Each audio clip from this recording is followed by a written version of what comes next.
I had the gut feeling that I wanted to kind of finish on a high, and it's just funny how, any interview I've done in the past throughout the years, I've always said 34 would be a good age to call it, just because Dougie Howlett retired at that age, and I always looked up to him and saw him call it while he still had it, and he was still having big impact on games, so I always kind of said that would be a good age for a back three player. So it's funny how it all unfolded, but yeah, it's great to be able to play, back-to-back games consecutively and still have my body and health to be able to show what I can still do on the pitch. And it's been great, and looking forward to another big one this weekend. But yeah, hopefully we can go a couple more games. But yeah, it's all knockout rugby. But I suppose, going back to your point, I suppose start of the season I would have had that feeling and wanting to finish on a high. So hopefully we can do it. But yeah, my body's been telling me, and yeah, I'm happy to finish playing well and the team playing well too. I know it's a bit cliche, but we are not looking past Ospreys. I just want to put that out for sure. They are a very, very tough side. Everybody will probably write them off, and we were in their position last year, having to go away. So we know what that's like, and we're going to be incredibly focused, switched on, and give our best performance and the respect they deserve. And hopefully our best is good enough, but for sure our main and only focus is Ospreys.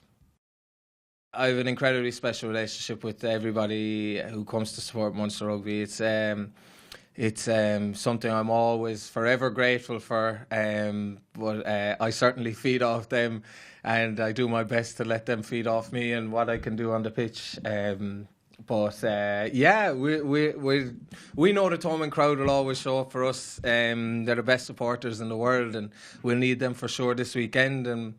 But I think even since the start of the season, I've been soaking it all in every single game. And yeah, not much will change now going forward. Even when we don't fully perform like we didn't last week, and Ulster had us under the pump, we still found a way, and that's usually it's a huge boost to your confidence and the inner belief in the squad. And there's a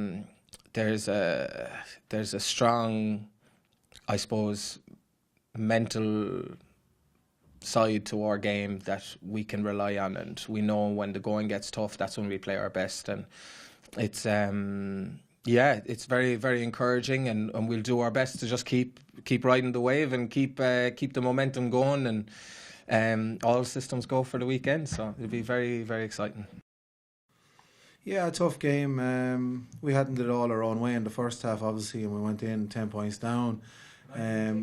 Things got away from us a little bit in terms of what were controllables, and a little bit more discipline at times, which would have denied Ulster access into our 22, and then obviously how we stay calm and how we make better decisions around certain aspects. And what's really pleasing is the fact that we went in at half time with a good discussion around what we needed to change and what we needed to do better, and then we had a big impact from our bench as well, which was really pleasing. So I thought the boys in the last 30 minutes were excellent, and we manufactured a really good win, against a very, very game young Ulster side.